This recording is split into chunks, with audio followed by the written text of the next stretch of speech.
Hello everyone and welcome to Chetan Bharat learning. ਅੱਜ ਦੀ ਇਸ ਵੀਡੀਓ ਵਿੱਚ ਆਪਾਂ ਪੋਲਿਟੀ ਦੀ ਸੀਰੀਜ਼ ਨੂੰ ਕੰਟੀਨਿਊ ਕਰਦੇ ਹਾਂ ਤੇ ਅੱਜ ਦੀ ਵੀਡੀਓ ਦਾ ਟਾਈਟਲ ਹੋਊਗਾ ਡੀਪੀਐਸਪੀ ਤੇ ਫੰਡਾਮੈਂਟਲ ਡਿਊਟੀਜ਼। ਸੋ ਪਹਿਲੀ ਦੋ ਵੀਡੀਓਜ਼ ਵਿੱਚ ਆਪਾਂ ਕਵਰ ਕੀਤਾ ਸੀਗਾ ਪ੍ਰੀਐਮਬਲ ਬਾਰੇ, ਮੇਕਿੰਗ ਆਫ ਕਨਸਟੀਟਿਊਸ਼ਨ ਬਾਰੇ, ਫਿਰ ਉਸ ਤੋਂ ਮਗਰੋਂ ਫੰਡਾਮੈਂਟਲ ਰਾਈਟਸ ਨੂੰ ਆਪਾਂ ਕਵਰ ਕੀਤਾ ਸੀਗਾ ਤੇ ਅੱਜ ਐਮਸੀਕਿਊਜ਼ ਦੇ ਹਵਾਲੇ ਨਾਲ ਆਪਾਂ ਕਵਰ ਕਰਾਂਗੇ ਫੰਡਾਮੈਂਟਲ ਡਿਊਟੀਜ਼ ਤੇ ਡੀਪੀਐਸਪੀ ਨੂੰ। ਸੋ ਸਟਾਰਟ ਕਰਦੇ ਹਾਂ ਜੀ ਪਹਿਲੇ ਕੁਐਸਚਨ ਤੋਂ। The purpose of the inclusion of DPSP in the Indian Constitution is to establish what? DPSP ਨੂੰ ਕਿਉਂ ਇੰਡੀਆ ਦੇ ਕਨਸਟੀਟਿਊਸ਼ਨ ਵਿੱਚ ਇਨਕਲੂਡ ਕੀਤਾ ਗਿਆ? ਕੁਐਸਚਨ ਇਹ ਪੁੱਛਿਆ ਜਾ ਰਿਹਾ ਹੈ ਕਿ ਉਹਦਾ ਉਦੇਸ਼ ਹੈ। Option 1 political democracy, then social democracy, then Gandhian democracy, and then social and economic democracy। ਇਹ ਅਕਸਰ ਕੁਐਸਚਨ ਪੁੱਛਿਆ ਜਾਂਦਾ ਜੀ। ਇਹਦਾ ਜੋ ਕੰਟਰਾਸਟਿੰਗ ਪਾਰਟ ਬਣਦਾ, ਹਾਫ ਬਣਦਾ, ਉਹ ਬਣਦਾ ਹੈ ਫੰਡਾਮੈਂਟਲ ਰਾਈਟਸ ਦਾ। ਫੰਡਾਮੈਂਟਲ ਰਾਈਟਸ ਦਾ ਪਰਪਸ ਹੈ ਕਿ ਉਹ ਪੋਲੀਟੀਕਲ ਡੈਮੋਕ੍ਰੇਸੀ ਐਸਟੈਬਲਿਸ਼ ਕਰਨਾ ਚਾਹੁੰਦੀ ਹੈ ਇੰਡੀਆ ਦੇ ਵਿੱਚ। ਜਦੋਂ ਆਪਾਂ ਡੀਪੀਐਸਪੀ ਦੀ ਗੱਲ ਕਰਦੇ ਹਾਂ ਤਾਂ ਉਰੇ ਸੋਸ਼ਲ ਤੇ ਇਕਨੋਮਿਕ ਡੈਮੋਕ੍ਰੇਸੀ ਦੀ ਗੱਲ ਆਪਾਂ ਕਰਦੇ ਹਾਂ। ਤੁਸੀਂ ਦੇਖੋਗੇ ਕਿ ਡੀਪੀਐਸਪੀ ਦੇ ਜਿਹੜੇ ਪ੍ਰੋਵੀਜ਼ਨਸ ਨੇ ਉਹ ਇਨੇਬਲਿੰਗ ਪ੍ਰੋਵੀਜ਼ਨਸ ਨੇ, ਪੋਜ਼ਿਟਿਵ ਪ੍ਰੋਵੀਜ਼ਨਸ ਨੇ। ਕਿਤੇ ਤੁਸੀਂ ਦੇਖੋਗੇ ਕਿ ਵੈਲਫੇਅਰ ਦੀ ਗੱਲ ਹੋ ਰਹੀ ਹੈ, ਵਲਨਰੇਬਲ ਸੈਕਸ਼ਨਸ ਦੇ ਵੈਲਫੇਅਰ ਦੀ ਗੱਲ ਹੋ ਰਹੀ ਹੈ, ਨਿਊਟ੍ਰੀਸ਼ਨਲ ਅਪਟੇਕ ਨੂੰ ਵਧਾਉਣ ਦੀ ਗੱਲ ਹੋ ਰਹੀ ਹੈ, ਇੰਟੌਕਸੀਕੈਂਟਸ ਨੂੰ ਘਟਾਉਣ ਦੀ ਗੱਲ ਹੋ ਰਹੀ ਹੈ, ਫਿਰ ਐਜੂਕੇਸ਼ਨ ਰਿਲੇਟਡ ਇੰਪਰੂਵਮੈਂਟ ਦੀ ਗੱਲ ਹੋ ਰਹੀ ਹੈ, ਫਿਰ ਤੁਸੀਂ ਦੇਖੋਗੇ ਕਿ ਵਰਕਰਸ ਦੇ ਪਾਰਟਿਸਿਪੇਸ਼ਨ ਵਧਾਉਣ ਦੀ ਗੱਲ ਹੋ ਰਹੀ ਹੈ। ਅਗੇਨ ਸੋਸ਼ਲ ਡੈਮੋਕ੍ਰੇਸੀ ਦੀ ਉਰੇ ਗੱਲ ਹੋ ਰਹੀ ਹੈ। ਇਕਨੋਮਿਕ ਪੱਖੋਂ ਕਿਹਾ ਜਾਂਦਾ ਹੈ ਕਿ ਬਰਾਬਰੀ ਦਾ ਅਧਿਕਾਰ ਮਿਲੂਗਾ, ਇਕੁਅਲ ਪੇਮੈਂਟ ਮਿਲਣੀ ਚਾਹੀਦੀ ਕਿ ਫॉर ਇਕੁਅਲ ਵਰਕ ਡਨ। ਤਾਂ ਇਹ ਸਾਰੀਆਂ ਗੱਲਾਂ ਇਕਨੋਮਿਕ ਡੈਮੋਕ੍ਰੇਸੀ ਵੱਲ ਪੁਆਇੰਟ ਆਊਟ ਕਰਦੀਆਂ, right. So they happen to promote social and economic democracy। D is the right answer। फिर है जी, how are the DPSP's directive principles of state policy different from fundamental rights? Again contrasting half ਦੇ ਵਿੱਚ question ਪੁੱਛਿਆ ਗਿਆ ਹੈ। ਕਹਿੰਦੇ ਵੱਖੋ ਵੱਖ ਕਿੱਦਾਂ ਨੇ ਫੰਡਾਮੈਂਟਲ ਰਾਈਟਸ ਜੇ ਤੁਹਾਡੀ ਵਾਇਲੇਟ ਹੋ ਰਹੀ ਹੈ ਤਾਂ ਆਪਾਂ ਕੀ ਪੜਿਆ ਸੀਗਾ ਕੱਲ? ਆਪਾਂ ਕਿਹਾ ਸੀਗਾ ਕਿ ਰਿਟ ਇਸ਼ੂ ਹੋ ਸਕਦੀ ਹੈ। ਰਿਟ ਕੌਣ ਇਸ਼ੂ ਕਰੂਗਾ? ਸੁਪਰੀਮ ਕੋਰਟ ਇਸ਼ੂ ਕਰੂਗਾ ਜੀ ਰਿਟ। ਹਾਈ ਕੋਰਟ ਵੀ ਇਸ਼ੂ ਕਰ ਸਕਦਾ ਹੈ ਪਰ ਅੰਡਰ ਆਰਟੀਕਲ 32 ਸਿਰਫ ਔਰ ਸਿਰਫ ਸੁਪਰੀਮ ਕੋਰਟ ਇਸ਼ੂ ਕਰ ਸਕਦਾ ਹੈ ਰਿਟ, ਜੇਕਰ ਤੁਹਾਡੀਆਂ ਫੰਡਾਮੈਂਟਲ ਰਾਈਟਸ ਜਿਹੜੀਆਂ ਹੈਗੇ ਨੇ ਉਹ ਵਾਇਲੇਟ ਹੋ ਰਹੇ ਹਨ। That means they are enforceable, they are enforceable. Fundamental rights ਦੀ ਖਾਸੀਅਤ ਇਹ ਹੈ। ਡੀਪੀਐਸਪੀ ਦੀ ਗੱਲ ਕਰੀਏ ਤਾਂ ਇਨੇਬਲਿੰਗ ਪ੍ਰੋਵੀਜ਼ਨਸ ਨੇ। ਤੁਸੀਂ ਇਹ ਨਹੀਂ ਕਹਿ ਸਕਦੇ ਕਿ ਆਰਟੀਕਲ 39 ਦੇ ਵਿੱਚ ਆਹ ਲਿਖਿਆ ਹੋਇਆ ਜੇ ਇਹ ਪੂਰਾ ਨਹੀਂ ਕਰ ਰਹੀ ਸਟੇਟ ਤਾਂ ਤੁਸੀਂ ਸਟੇਟ ਦੇ ਅਗੇਂਸਟ ਤੁਸੀਂ ਕੋਈ ਰਿਟ ਫਾਈਲ ਕਰ ਲੋਗੇ ਜਾਂ ਸਟੇਟ ਦੇ ਅਗੇਂਸਟ ਤੁਸੀਂ ਕੋਈ ਕੇਸ ਫਾਈਲ ਕਰ ਲੋਗੇ। ਉਹ ਉਰੇ ਨਹੀਂ ਹੋ ਸਕਦਾ। ਫੰਡਾਮੈਂਟਲ ਰਾਈਟਸ ਦੇ ਕੇਸ ਹੋ ਸਕਦਾ ਜੇ ਤੁਹਾਡੇ ਫੰਡਾਮੈਂਟਲ ਰਾਈਟਸ ਵਾਇਲੇਟ ਹੋ ਰਹੇ। ਉਰੇ ਤੁਸੀਂ ਦੇਖੋਗੇ directive principles are not enforceable whereas fundamental rights can be enforced। So C is the right answer in this case। Next ਅਗਲਾ ਸਵਾਲ ਹੈ ਜੀ, ਪੁੱਛਿਆ ਜਾ ਰਿਹਾ ਹੈ ਕਿ ਡੀਪੀਐਸਪੀ ਦੇ ਜਿਹੜੇ ਪ੍ਰੋਵੀਜ਼ਨਸ ਨੇ ਉਹ ਆਈਡੀਆ ਜਿਹੜਾ ਹੈਗਾ ਉਹ ਇੰਡੀਆ ਨੇ ਕਿਹੜੇ ਕੰਟਰੀ ਦੇ ਕਨਸਟੀਟਿਊਸ਼ਨ ਤੋਂ ਬੋਰੋ ਕੀਤਾ? ਇਹ ਸਵਾਲ ਪੁੱਛਿਆ ਜਾ ਰਿਹਾ। ਤਾਂ ਇਹਦਾ ਪਹਿਲਾ ਆਪਸ਼ਨ ਹੈ Australia, then America, then France and Ireland. ਹਾਲਾਂਕਿ ਇਹ ਫੈਕਚੁਅਲ ਸਵਾਲ ਹੈ, ਤੁਹਾਡੇ ਤੋਂ ਬਹੁਤ ਸਾਰੇ ਸਟੂਡੈਂਟਸ ਨੂੰ ਆਂਦਾ ਵੀ ਹੋਊਗਾ। The answer is Ireland. Ireland, right. ਜਦੋਂ ਆਸਟ੍ਰੇਲੀਆ ਦੀ ਗੱਲ ਕਰਦੇ ਆ ਤਾਂ ਆਪਾਂ ਕਨਕਰੈਂਟ ਲਿਸਟ ਦੀ ਗੱਲ ਕਰਦੇ ਆ। ਆਪਾਂ ਜਦੋਂ ਆਪਾਂ ਅਮਰੀਕਾ ਦੀ ਗੱਲ ਕਰਦੇ ਆ ਤਾਂ ਉਰੇ ਆਪਾਂ ਇੰਡੀਪੈਂਡੈਂਸ ਆਫ ਜੁਡੀਸ਼ਰੀ ਦੀ ਗੱਲ ਕਰਦੇ ਆ। ਆਪਾਂ ਜਦੋਂ ਆਪਾਂ ਫਰਾਂਸ ਦੀ ਗੱਲ ਕਰਦੇ ਆ ਉਰੇ ਆਪਾਂ ideas of Liberty, right, fraternity, ਇਹ ਸਾਰੀਆਂ ਗੱਲਾਂ ਆਪਾਂ ਦੇਖਦੇ ਹਾਂ ਤਾਂ ਫਰਾਂਸ ਦੇ ਨਾਲ ਲਿੰਕ ਹੋਣੀ ਹੈ। But when it comes to DPSP ਇਹਦਾ ਲਿੰਕ ਬਣਦਾ with Irish constitution and the answer is Ireland.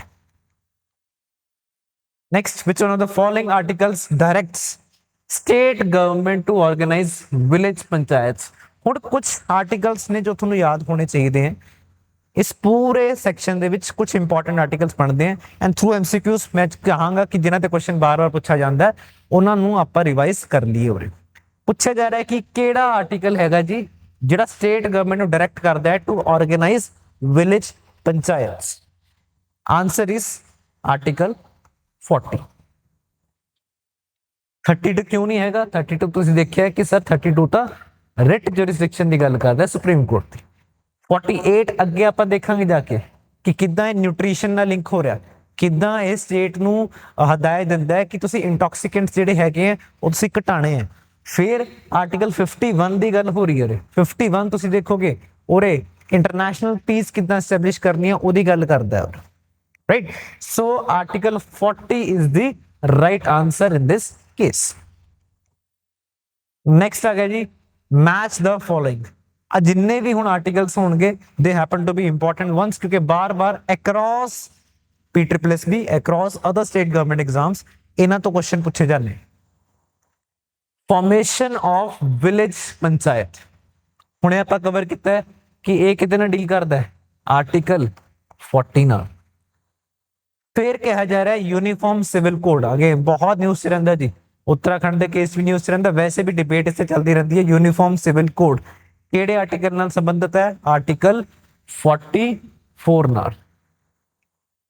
ਫਿਰ ਐਗਰੀਕਲਚਰ ਤੇ ਐਨੀਮਲ ਹਸਬੈਂਡਰੀ ਨੂੰ ਪ੍ਰਮੋਟ ਕਰਨਾ, ਆਲਰੇਡੀ ਇਸ ਤੇ ਵੀ ਆਪਾਂ ਆ ਜਾਾਂਗੇ। ਫਿਰ separation of judiciary from executive, ਇਹਨੂੰ ਵੀ ਆਪਾਂ ਕਵਰ ਕਰਨ ਵਾਲੇ ਹਾਂ।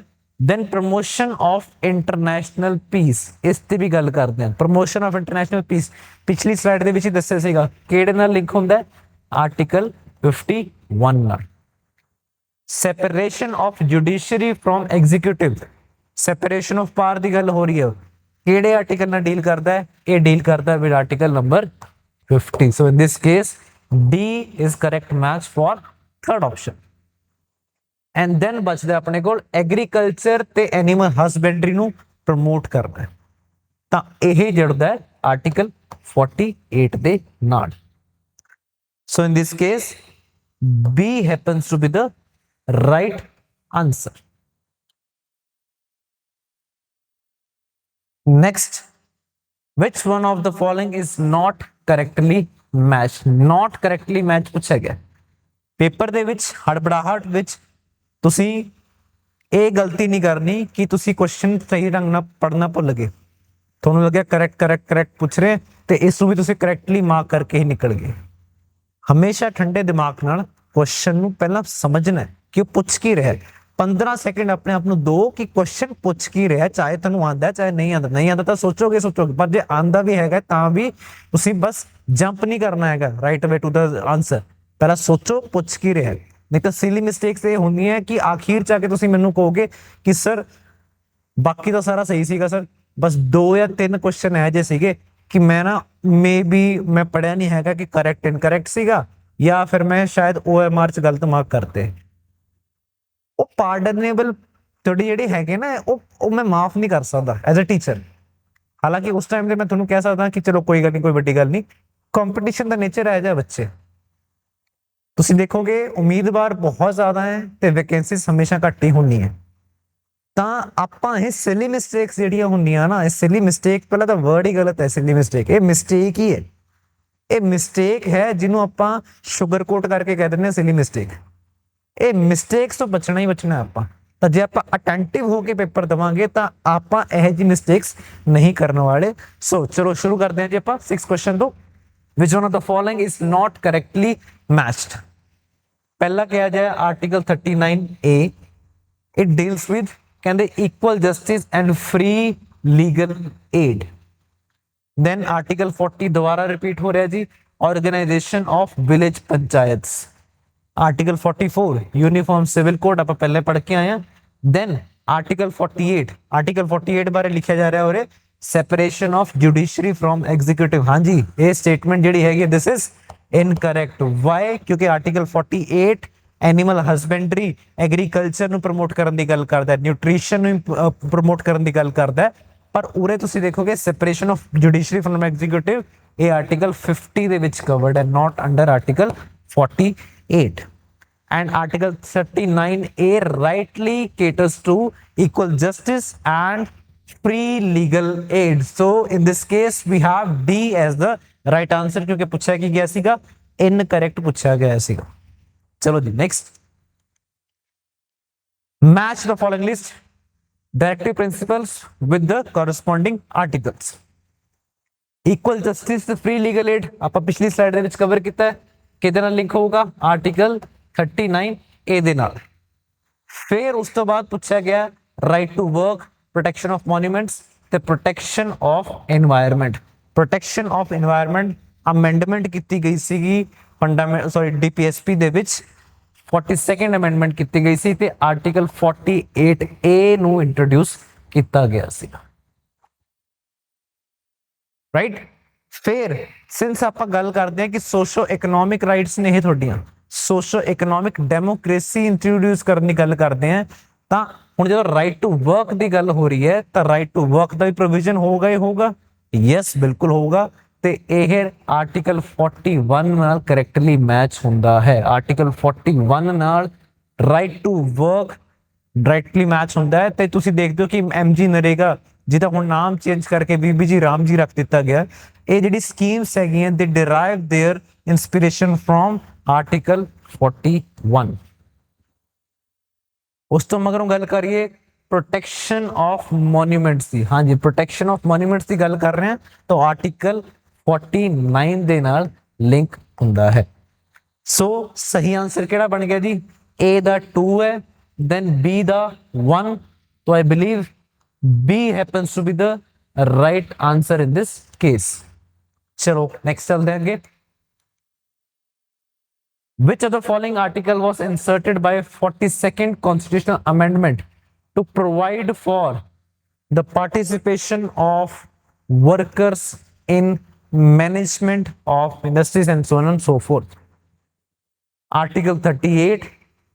पहली गल तो उन्होंने की किया अमेंडमेंट पूछे, तो आर्टिकल 38 ऑफ कोर्स कोई अमेंडमेंट की गल नहीं कर रहा, तो तुसीं इहनूं सैपरेट छड्ड सकदे हो।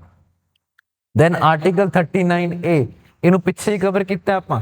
Article 39A free legal add की गल करदा है, राइट।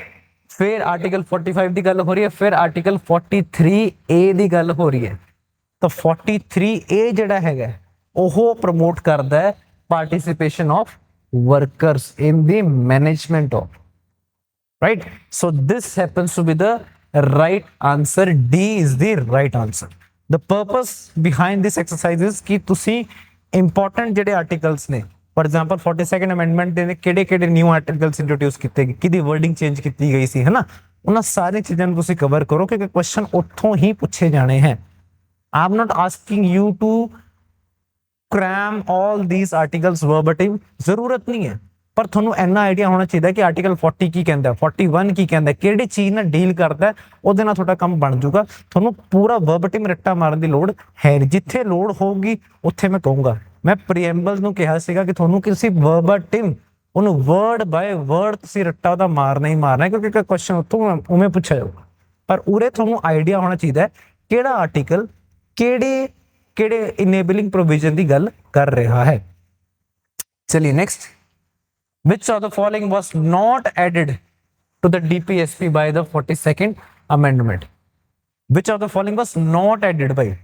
हाँ जी, protection of children and youth from exploitation, all right, then equal justice and free legal aid, हाँ जी बिल्कुल, participation of workers in the management of industries आप पीछे ही कवर किया है, ये भी आप कवर कर लिया 39A, ਤੇ ਇਹ ਵੀ protection of children and youth from exploitation, ਇਹਨੂੰ ਵੀ 42nd ਅਮੈਂਡਮੈਂਟ ਦੇ ਥਰੂ ਐਡ ਕੀਤਾ ਗਿਆ ਸੀਗਾ।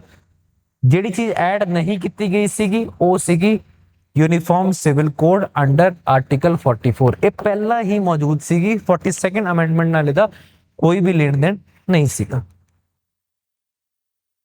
then the constitution is silent in DPSP about what? ਕਹਿੰਦੀ ਕਿਹੜਾ ਪ੍ਰੋਵੀਜ਼ਨ ਇਹਦਾ ਇਹਨਾਂ ਚਾਰਾਂ ਚੋਂ ਇਹੋ ਜਿਹਾ ਜਿਹੜਾ DPSP ਦੇ ਵਿੱਚ ਮੌਜੂਦ ਨਹੀਂ ਹੈ, ਕਨਸਟੀਟਿਊਸ਼ਨ ਦੇ ਵਿੱਚ ਮੌਜੂਦ ਹੈ ਹੀ ਨਹੀਂ। ਤਾਂ ਪਹਿਲਾਂ ਆਪਾਂ ਪੜ੍ਹਦੇ ਹਾਂ primary education to children till they complete ਦੀ age of 6 years, the answer is yes। then free legal aid to the poor, the answer is again yes। then living wages for the workers, article 41 ਦੀ 41 ਦੀ ਗੱਲ ਕੀਤੀ ਸੀਗੀ ਆਪਾਂ, right। so living wages for the workers। then adult education ਇਹ ਕਿਤੇ ਵੀ ਮੌਜੂਦ ਨਹੀਂ ਹੈਗਾ, ਇਹ ਵਰਡ ਕਿਤੇ ਵੀ ਯੂਜ਼ ਨਹੀਂ ਕੀਤਾ ਗਿਆ। ਚਿਲਡਰਨ ਦੇ ਵੈਲਫੇਅਰ ਦੀ ਗੱਲ ਕੀਤੀ ਹੈ, ਉਹਨਾਂ ਦੇ ਐਜੂਕੇਸ਼ਨਲ ਰਾਈਟਸ ਦੀ ਗੱਲ ਕੀਤੀ ਹੈ, ਪਰ ਅਡਲਟ ਐਜੂਕੇਸ਼ਨ ਦੀ ਕਿਤੇ ਵੀ ਗੱਲ ਨਹੀਂ ਹੋਈ। ਸੋ ਇਹ happens to be the right answer according to the demand of the question. Next, which of the following is not included in the DPSP of the state policy? फिर आ गया जी prohibition of liquor, article 48 ਨੂੰ ਯਾਦ ਕਰੋ ਤੁਸੀਂ ਬੈਠ ਕੇ, right, ਜਦੋਂ ਮੈਂ nutrition ਦੀ ਗੱਲ ਕਰ ਰਿਹਾ। ਸੋ ਉਸ ਤੋਂ ਬਾਅਦ ਰਾਈਟ ਟੂ ਵਰਕ ਦੀ ਗੱਲ ਕਰੋ, ਆਰਟੀਕਲ 41 ਦੀ ਗੱਲ ਕਰਦੇ ਹਾਂ ਆਪਾਂ। ਫਿਰ equal wage for equal work, article 39 ਦੀ ਗੱਲ ਕਰੋ, ਉਹਦੇ ਪ੍ਰੋਵੀਜ਼ਨਸ ਦੀ ਗੱਲ ਕਰੋ। फिर right to information, right to information is an act, of course right to information एक इनहेरेंट राइट बनी हुई है, but that is under fundamental rights, not under DPSP.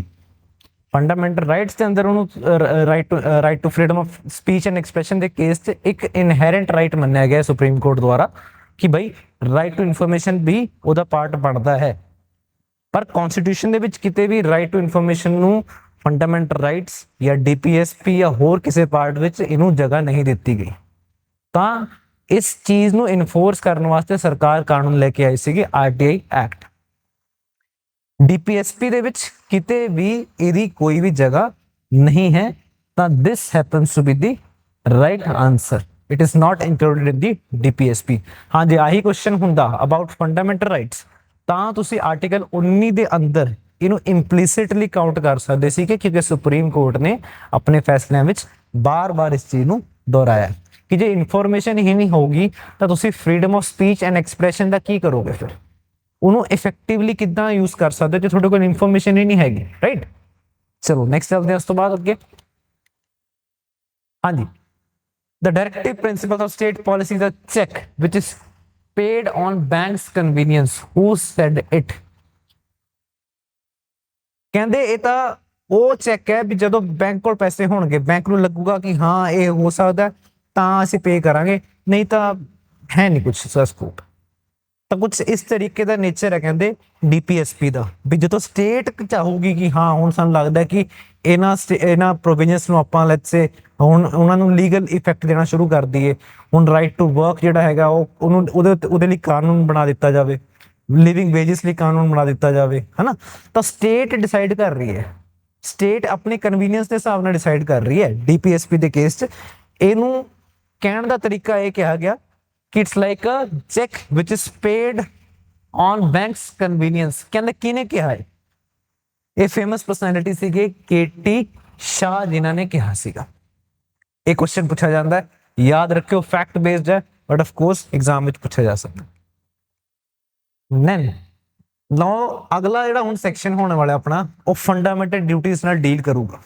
तो जिवें आपां डीपीएसपी कवर किया, एफआर कवर किया, उवें आपां फंडामेंटल ड्यूटीज भी कवर करांगे। तो याद थोड़ा एक ध्यान देने वाली गल ये है दोस्तों कि फंडामेंटल राइट्स डीपीएसपी ते फंडामेंटल ड्यूटीज इन्हां दे इंटरसैक्शन का सवाल पूछे जाते हैं। कई बार ऐ होगा कि सवाल वो फंडामेंटल ड्यूटी का पूछ रहे हैं, विच ऑप्शन वो किते डीपीएसपी का इंसर्ट कर देंगे, विच ऑप्शन किते फंडामेंटल राइट का इंसर्ट कर देंगे, या फिर कोई अजिहा ऑप्शन इंट्रोड्यूस कर देंगे जिहड़ा जदों फंडामेंटल ड्यूटीज बनाई जा रही सीगियां उदों उहदी कोई रैकमेंडेशन हुई सीगी पर वो फाइनल फंडामेंटल ड्यूटीज दे विच ऐड नहीं होया सी, या फिर कोई होर कमेटी बिठाई गई उन्हें कहा कि हुण फंडामेंटल ड्यूटीज नूं अमेंड करदे आं, ये प्रोविजनस भी आपां नूं ऐड कर देने चाहिए। तीसरा ये 3 केसिस बनते हैं जिहदे विच या तां फंडामेंटल ड्यूटी दे क्वेश्चन बनिया ਉਹਦੇ ਵਿੱਚ ਪ੍ਰੋਵੀਜ਼ਨ ਡੀਪੀਐਸਪੀ ਦਾ ਐਡ ਕਰਤਾ, ਜਾਂ ਫੰਡਾਮੈਂਟਲ ਰਾਈਟ ਦਾ ਕਰਤਾ, ਜਾਂ ਫਿਰ ਉਹ ਐਕਸਟਰਾ ਪ੍ਰੋਵੀਜ਼ਨ ਐਡ ਕਰਤਾ ਜੋ ਕਿ ਰეკਮੈਂਡੇਸ਼ਨਸ ਦਾ ਪਾਰਟ ਸੀਗਾ, ਡਿਬੇਟ ਦਾ ਪਾਰਟ ਸੀਗਾ, ਪਰ ਫਾਈਨਲ ਫੰਡਾਮੈਂਟਲ ਡਿਊਟੀ ਦਾ ਪਾਰਟ ਉਹ ਨਹੀਂ ਬਣਿਆ। ਇਹ ਕੁਐਸਚਨਸ ਤੁਹਾਡੇ ਇਸ ਚੀਜ਼ ਦੇ ਅਰਾਊਂਡ ਫਰੇਮ ਕੀਤੇ ਜਾਂਦੇ ਆ। ਜਦੋਂ ਵੀ ਤੁਸੀਂ ਅਟੈਂਪਟ ਕਰ ਰਹੇ ਹੋ ਤਾਂ ਇਹਨਾਂ ਚੀਜ਼ਾਂ ਦਾ ਖਾਸ ਧਿਆਨ ਰੱਖੋ ਤਾਂ ਕਿ ਤੁਹਾਡੇ ਕੁਐਸਚਨ ਜਿਹੜੇ ਹੈਗੇ ਆ ਤੁਸੀਂ ਕਨਫਿਊਜ਼ ਨਹੀਂ ਹੋਗੇ ਵਾਈਲ ਯੂ ਅਟੈਂਪਟਿੰਗ, ਤੇ ਤੁਹਾਡੇ ਕੁਐਸਚਨਸ ਵੀ ਵੱਧ ਤੋਂ ਵੱਧ ਸਹੀ ਹੀ ਹੋਣ ਵਾਲੇ ਹਨ। ਹਾਂਜੀ ਚਲੋ, the provisions relating to the fundamental duties of constitution were added on the recommendation of which committee?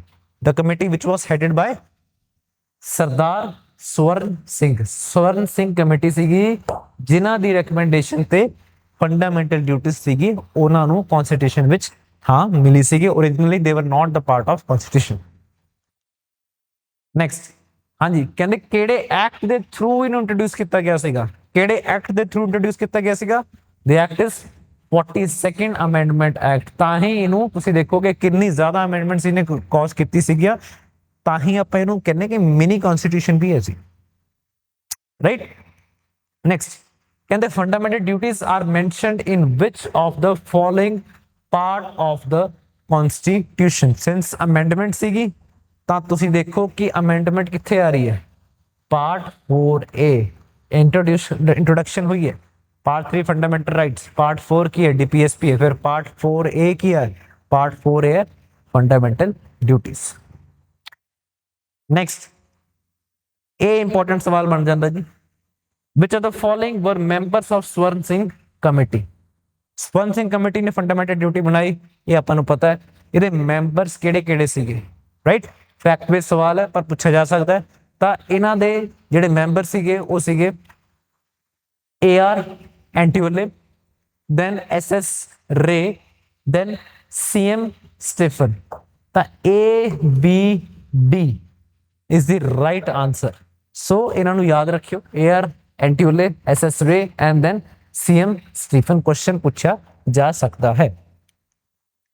ਫਿਰ ਹੈ ਜੀ fundamental duties of a citizen do not include the duty.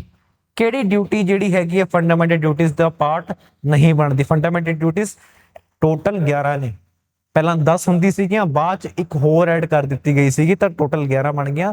ਤੇ ਆਪਸ਼ਨ ਦਿੱਤੇ ਤੁਹਾਨੂੰ ਪੁੱਛੇ ਜਾ ਰਹੇ ਕਿ ਕਿਹੜੇ ਹੈਗੇ ਜਿਹੜਾ ਪਾਰਟ ਨਹੀਂ ਬਣਦੇ। ਹਾਂਜੀ, ਤਾਂ ਪਹਿਲਾ ਹੈ ਜੀ to protect and improve the natural environment, the answer is yes. ਫਿਰ to cherish and follow the noble ideas which inspired our national struggle for freedom, the answer is again yes. Then to strive towards abolition of untouchability, abolition of untouchability, abolition of untouchability। जो fundamental rights की class लगाई है तो कुछ याद आ रहा होगा, may be article 17 याद आ रहा होगा। तो जो मैं तुहानू दस्सिया सीगा कि किहो जिहे सवाल पूछे जाते हैं, इंटरसैक्शन के सवाल पूछे जाते हैं, एक सैक्शन तो चक के किसी प्रोविजन ਨੂੰ ਇਹਦੇ ਕੁਐਸਚਨ ਦੇ ਵਿੱਚ ਇੰਟਰੋਡਿਊਸ ਕਰ ਦੇਣਗੇ ਤੇ ਪੁੱਛਣਗੇ ਸਹੀ ਹੈ ਕਿ ਗਲਤ ਹੈ, right. then last to develop scientific temper, humanism and spirit of inquiry and freedom, this is also the right answer। so C ਜਿਹੜਾ ਹੈਗਾ ਉਹ ਇਨਕਰੈਕਟ ਹੈ ਜੀ, A B D they all are correct। ਤਾਂ ਆਪਣਾ ਕੁਐਸਚਨ ਦੀ demand ਹੈ ਉਹਨੇ incorrect ਲੱਭਣਾ ਸੀਗਾ C। next which of the following duties have been prescribed by Indian Constitution as fundamental duty। fundamental duty केड़ी केड़ी ने जी, फिर क्वेश्चन पूछा गया। हाँ जी, to defend the country when called so, right। फिर to pay income tax, income tax pay करना की ये fundamental duty है या नहीं है, क्योंकि ਜਦੋਂ ਤੁਹਾਡੇ ਇਹ ਕਮੇਟੀ ਰეკਮੈਂਡੇਸ਼ਨਸ ਦੇ ਰਹੀ ਸੀ, ਰეკਮੈਂਡੇਸ਼ਨ ਦੇ ਵਿੱਚ ਡਿਬੇਟ ਦੀ ਗੱਲ ਆਈ ਸੀ ਕਿ ਹਾਂ ਇਨਕਮ ਟੈਕਸ ਨੂੰ ਵੀ ਬਣਾ ਦਿੱਤਾ ਜਾਵੇ ਫੰਡਾਮੈਂਟਲ ਡਿਊਟੀ, ਪਰ ਫੰਡਾਮੈਂਟਲ ਡਿਊਟੀ ਇਹ ਨਹੀਂ ਹੈਗੀ। then to preserve the rich heritage of our composite culture and then to safeguard public property। so in this case the right answer is 1 3 and 4।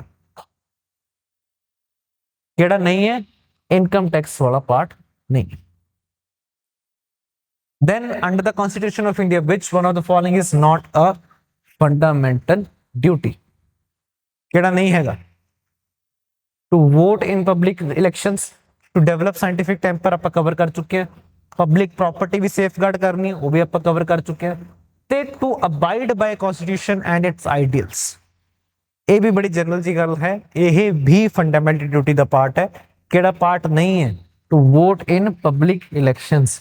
ਇਸ ਤੇ ਵੀ ਡਿਬੇਟ ਬਹੁਤ ਹੋਇਆ ਸੀਗਾ, but then it was decided ਕਿ ਆਪਾਂ ਇਸ ਨੂੰ ਹਲੇ ਐਕਸਕਲੂਡ ਕਰਕੇ ਹੀ ਰੱਖਦੇ ਹਾਂ।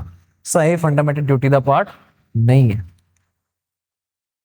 ਨੈਕਸਟ, ਹੁਣ since we are done with fundamental duties, fundamental rights, DPSP, I believe you are better placed to answer this question correctly। ਕਿਹੜਾ ਕਿਹੜਾ ਪਾਰਟ ਹੈ ਤੇ ਉਹਨੂੰ ਦੇਖਣਾ ਹੈ ਕਿ ਕਰੈਕਟਲੀ ਮੈਚਡ ਹੈ ਕਿ ਨਹੀਂ। ਪਾਰਟ 3 ਜਿਹੜਾ ਹੈਗਾ ਕਿਆ ਉਹ ਫੰਡਾਮੈਂਟਲ ਰਾਈਟਸ ਨਾਲ ਡੀਲ ਕਰਦਾ ਹੈ?